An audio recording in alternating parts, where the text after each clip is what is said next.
This is the Lone Crater YouTube. We hope this video helps. In this video, I will show you how to make Nigerian macaroni salad.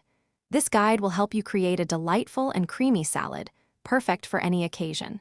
We will cover all the essential ingredients and walk through each preparation step. You will learn how to achieve that signature rich flavor and smooth texture. Get ready to impress your friends and family with this fantastic dish, a true crowd pleaser. To begin, you will need 2 cups of elbow macaroni, which forms the hearty base of our salad.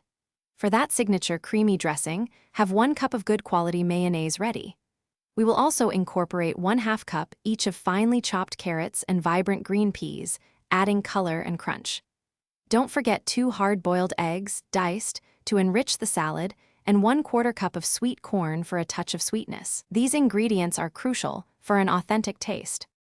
First, cook your 2 cups of elbow macaroni according to the package instructions until it is perfectly al dente, meaning firm to the bite.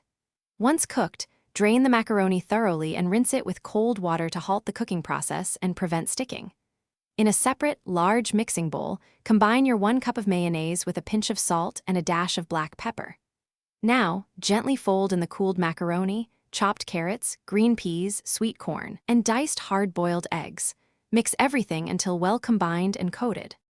Once your Nigerian macaroni salad is mixed, it is essential to chill it in the refrigerator for at least 30 minutes. This allows the flavors to meld beautifully and the salad to firm up. Before serving, you can garnish it with some fresh parsley or a few extra slices of hard-boiled egg for an appealing presentation.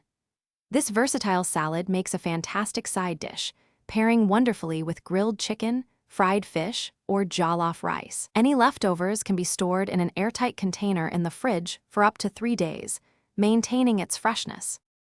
Thanks for watching. Consider subscribing if we helped you.